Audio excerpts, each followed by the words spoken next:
भावेश गजपाल लक्ष्य PSC academy के लक्ष्यविद भावेश गजपाल के इस ऑनलाइन प्लेटफॉर्म में आपका पुनः स्वागत करता हूं। यदि आप चैनल पे नए हैं तो चैनल को सब्सक्राइब जरूर करें, साथ ही बाजू में बेल आइकन को प्रेस करके उसे ऑन मोड पे रखें ताकि जैसे ही कोई नया वीडियो डाला आपको नोटिफिकेशन तुरंत प्राप्त हो सके। हम पढ़ रहे हैं महिला बाल विकास की योजनाएं जो कि राज्य से संबंधित योजनाएं हैं, उसके बारे में विस्तार से चर्चा कर रहे हैं। ये इसका दूसरा पार्ट है। पहले पार्ट के वीडियो के लिए आप प्लेलिस्ट चेक कर सकते हैं। ठीक है, चलिए अब हम बात करते हैं। इसके अलावा पहले पार्ट के वीडियो के लिए आप मेरे टेलीग्राम चैनल से भी जुड़ सकते हैं। टेलीग्राम में जाकर लक्ष्यविद भावेश गजपाल सर्च करेंगे, वहां पर चैनल मिल जाएगा, ज्वाइन हो जाइए।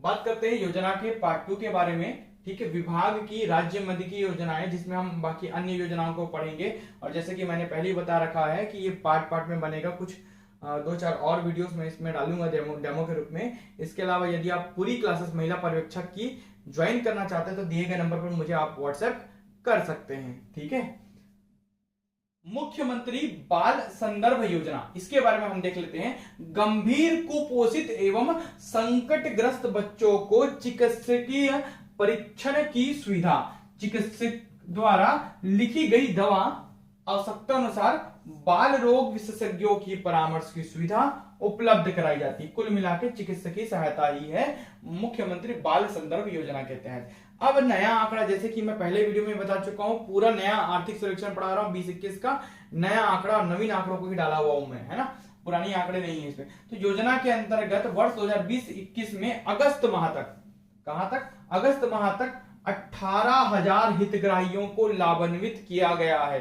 कितने हितग्राही? 18,000। ये स्टार मार्क कर दिया, इंपॉर्टेंट है, ये सभी पूछ सकता है। 2020-21 के अगस्त माह तक कितने हितग्राही लाभान्वित हुए? तो 18,000 हितग्राही लाभान्वित हुए, याद रखेंगे, यही सबसे क्वेश्चन बनना है। बात करते हैं पूरक पोषण आहार कार्यक्रम के बारे में। अब पूरक पोषण आहार के लिए अलग अलग स्लॉट्स बने हुए, जैसे कि 3 वर्ष से 6 वर्ष आयु के सामान्य एवं गंभीर कुपोषित बच्चे, इनके लिए क्या है भाई प्रावधान? तो आंगनवाड़ी केंद्रों में आने वाले 3 वर्ष से 6 वर्ष आयु के सामान्य व गंभीर कुपोषित बच्चों को गर्म पके हुए भोजन में चावल, रोटी, मिक्स दाल, है ना, और सूखी सब्जी, अचार, पापड़, सलाद, गुड़ तथा नाश्ते में रेडी टू ईट फूड का प्रावधान किया जाए, जिसमें हलवा, पोहा दिए जाने का प्रावधान है। रेडी टू ईट फूड का, जैसे कि हलवा, पोहा दिए जाने का इसमें प्रावधान है। ये सभी 3 वर्ष से 6 वर्ष के सामान्य एवं गंभीर कुपोषित बच्चों के लिए है।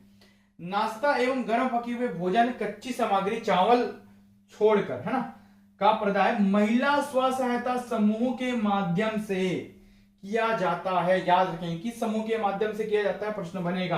तो महिला स्व सहायता समूहों के माध्यम से किया जाता है, ये प्रश्न बन गया। प्रदेश में लगभग 18,244 महिला स्व सहायता समूहों द्वारा नाश्ता तथा गर्म भोजन का प्रदाय किया जा रहा है इस योजना के तहत, है ना। पूरा नवीन आंकड़ा है, नवीन आर्थिक सर्वेक्षण का। बात करते हैं 6 माह से 3 वर्ष के आयु के सामान्य एवं गंभीर कुपोषित बच्चे तथा गर्भवती व शिशुवती महिलाओं के लिए क्या प्रावधान है? तो टेक होम राशन के अंतर्गत इस श्रेणी के हितग्राही को गेहूं आधारित रेडी टू ईट फूड, गेहूं पर आधारित, गेहूं से संबंधित है, रेडी टू ईट फूड का प्रदाय किया जा रहा है।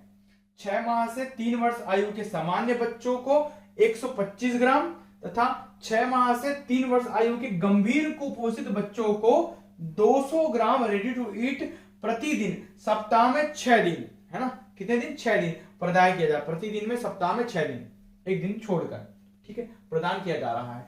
रेडी टू ईट फूड का निर्माण एवं प्रदाय का कार्यक्रम वही महिला स्व सहायता समूहों द्वारा किया जा रहा है। वर्तमान में प्रदेश में लगभग 1,639 महिला स्व सहायता समूहों द्वारा रेडी टू ईट फूड का प्रदाय किया जा रहा है, याद रखेंगे इस चीज को। इसके अलावा पूरक पोषण आहार कार्यक्रम के अंतर्गत वर्तमान में 6 माह से 3 वर्ष आयु के लगभग 11.58 लाख, ये आंकड़े को याद रखिएगा, बच्चों, है ना, जो कि 3 वर्ष से 6 वर्ष आयु के लगभग 9.69 लाख बच्चों तथा लगभग 4.72 लाख गर्भवती व शिशुवती महिलाओं को इस प्रकार लगभग कुल 25.99 लाख हितग्राहियों को लाभान्वित किया जा रहा है। ये सबसे इंपॉर्टेंट आंकड़ा, यही पूछ सकता है सबसे ज्यादा। कुल कितने हितग्राही लाभान्वित हुए, सीधा सीधा दे देगा आंकड़ा। तो 25.99 लाख हितग्राही लाभान्वित हुए। अब बात करते हैं किशोरी बालिकाओं के लिए पूरक पोषण आहार के बारे में, अलग से है ये, है ना। तो किशोरी बालिकाओं के लिए भी पूरक पोषण आहार है। तो 11 वर्ष से 14 वर्ष आयु की शाला त्यागी किशोरी बालिकाओं के लिए पूरक पोषण आहार योजना संचालित है। किशोरी बालिकाओं में कुपोषण चक्र को तोड़ने के लिए गुणवत्तापूर्ण पूरक पोषण आहार उपलब्ध कराया जा रहा है। इसका प्रमुख उद्देश्य क्या है, ताकि उनमें जो कुपोषण चक्र जो बना हुआ है ना, तो वो उसको तोड़ा जा सके। योजना के अंतर्गत 11 से 14 वर्ष आयु की शाला त्यागी किशोरी बालिकाओं को रेडी टू ईट फूड का प्रदान महिला व स्व सहायता समूहों के माध्यम से किया जा रहा है। वर्तमान में किशोरी बालिका योजना के अंतर्गत लगभग 15,011 किशोरी बालिकाओं को रेडी टू ईट फूड का प्रदान किया जा रहा है। केवल कितने, 15,011। और इस वाले योजना में 25.99 लाख, याद रखेंगे, ये ज्यादा इंपॉर्टेंट है। बात करते हैं अब हम महतारी जतन योजना अंतर्गत गर्भवती महिलाओं को आंगनवाड़ी केंद्रों में के माध्यम से गर्म भोजन का वितरण जो होता है, तो ये किसके अंतर्गत हो रहा है, महतारी जतन योजना के अंतर्गत। तो महतारी जतन योजना के अंतर्गत राज्य की गर्भवती महिलाओं, किसके लिए है, गर्भवती महिलाओं को गर्म भोजन में चावल, रोटी, मिक्स दाल, है ना, मिक्स दाल, रसदार व सूखी सब्जी, अचार, पापड़, सलाद व गुड़ तथा साथ ही प्रतिदिन सप्ताह में 6 दिवस हेतु 75 ग्राम रेडी टू ईट दिए जाने का प्रावधान है गर्भवती महिलाओं को महतारी जतन योजना के अंतर्गत। केवल याद रखिएगा 75 ग्राम रेडी टू ईट फूड दिए जाने का। कितने दिन, 6 दिन। तो प्रदेश में लगभग 1.61 लाख महिलाओं को इस योजना से लाभान्वित किया जा रहा है।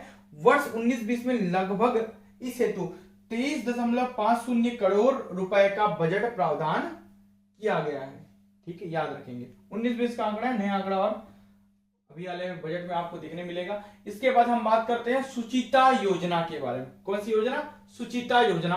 ये भी अभी नया आंकड़ा के अनुसार आया है। पुराने चीजों से क्या क्या बदली है, तो ये लास्ट वाला बिंदु नया जुड़ा है। इसमें क्या जुड़ा है, वो क्वेश्चन के रूप में पूछ सकता है। तो माननीय मुख्यमंत्री जी द्वारा दिनांक 24 जनवरी 2017, पहला क्वेश्चन तो यही बन गया। डेट याद रखिएगा सुचिता योजना का, 24/1/17 को बालिका दिवस के अवसर पर सुचिता योजना का शुभारंभ किया गया। सुचिता योजना का मुख्य उद्देश्य दूरस्थ अंचलों की स्कूलों में किशोरी बालिकाओं को स्वच्छ एवं कम लागत की सैनिटरी नैपकिन सुगमता से उपलब्ध कराना। सो सैनिटरी नैपकिन से संबंधित है सुचिता योजना। तो सुचिता योजना के अंतर्गत शासकीय शालाओं में जहां कन्याएं अध्ययनरत है, सैनिटरी नैपकिन वेंडिंग मशीन तथा, है ना, इसिनेटर की स्थापना, साथ साथ 7,250 नैपकिन की निशुल्क आपूर्ति तथा 1 वर्ष तक मशीनों के रखरखाव एवं निशुल्क सर्विस सेंटर का प्रावधान किया गया है। याद रखेंगे, सुचिता योजना का विस्तार करने महाविद्यालयों एवं हायर सेकेंडरी स्कूलों में अब इकाई स्थापित की जाएगी। ये महाविद्यालय, हाई और हायर सेकेंडरी स्कूल में इकाई स्थापित करने की सुविधा हो रही है। इसमें मतलब ये बढ़ाया गया है, याद रखेंगे। अब हम बात करते हैं नोनी सुरक्षा योजना के बारे में। तो जनगणना वर्ष 2001 में छत्तीसगढ़ के बाल लिंगानुपात, मतलब शिशु लिंगानुपात कितना था, 1000 के पीछे 975 लड़कियां, बच्चों के पीछे, बॉय के पीछे गर्ल। ठीक है, तो हर 1000 बॉय के पीछे 975 गर्ल, मतलब लड़कियां, है ना। मतलब शिशु लिंगानुपात तो बहुत कम है, 1000 से कम है, जो कि जनगणना 2011 में और घट गया। 1000 के पीछे कितने हो गए, 969 हो गए, 6 और कम हो गया, है ना।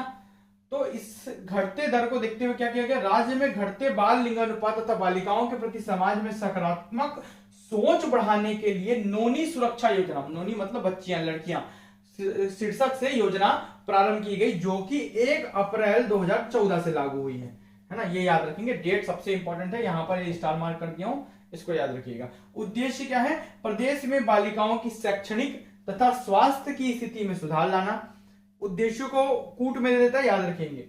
बालिकाओं के अच्छे भविष्य की आधारशिला रखना, बालिका भ्रूण हत्या रोकना और बालिकाओं के जन्म के प्रति समाज में सकारात्मक सोच लाना। एवं बाल विवाह की रोकथाम करना सभी उद्देश्यों की पूर्ति होती नौनी सुरक्षा योजना के तहत। छत्तीसगढ़ राज्य के मूल निवासी तथा गरीबी रेखा के नीचे जीवन यापन करने वाले परिवार को 1 अप्रैल 2014 के उपरांत जन्मी अधिकतम 2 बालिका योजना के अंतर्गत लाभ की पात्रता रखती है एक परिवार से जो 2014 के बाद से जन्मी है। ठीक है, योजना के अंतर्गत पंजीकृत बालिका का 18 वर्ष तक विवाह न होने एवं कक्षा 12वीं है ना तक शिक्षा पूर्ण होने पर वित्तीय संस्था द्वारा 1 लाख रुपए परिपक्वता राशि दी जाएगी। ऑनलाइन रिपोर्ट अनुसार दिनांक 21/10/2020 की स्थिति में 54,859 हितग्राहियों को योजना के अंतर्गत पंजीकृत किया गया है। ये नया रिपोर्ट है। कौन सी स्थिति में? 21/10/2020 की स्थिति में। इस वित्तीय वर्ष 2020-21 में 17.72 करोड़ का बजट का प्रावधान रखा गया था इसके अंतर्गत। बात करते हैं महिला हेल्पलाइन नंबर 181 की, है ना।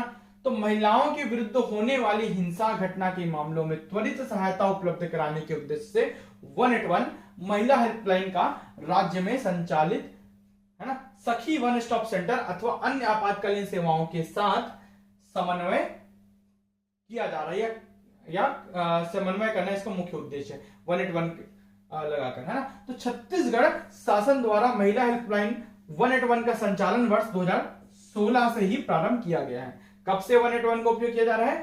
2016 से। योजना प्रारंभ से 21 अक्टूबर 2020 तक, है ना, योजना के प्रारंभ से 21 अक्टूबर 2020 तक की स्थिति में आंकड़ा रिपोर्ट क्या है? 10,184 प्रकरणों का निराकरण किया जा चुका है एवं 5,478 प्रकरणों पर कार्रवाई की जा रही है। मतलब 2020 की स्थिति में, अक्टूबर 2020 की स्थिति में इतने प्रकरण सुलझाए जा चुके हैं और इतने 5,478 प्रकरणों पर कार्रवाई की जा रही है। ये 181 के माध्यम से जो क्या बोलते हैं कंप्लेंट प्राप्त हुई है उन्हीं का रिपोर्ट है। ये नया आंकड़ा है पूर्णतः, है ना। तो इस प्रकार ये कुछ और जो योजनाएं हैं और कुछ जो हेल्पलाइन नंबर वगैरह है, कुछ सुविधाएं हैं, उनके बारे में इस वीडियो में कवर किया गया है। यदि आप क्लासेस ज्वाइन करना चाहते हैं पर्यवेक्षक का, महिला पर्यवेक्षक का, है ना, सुपरवाइजर का, तो आप दिए गए नंबर पर व्हाट्सएप करके मुझसे संपर्क कर सकते हैं। वीडियो में अंत तक बने रहने के लिए बहुत बहुत धन्यवाद।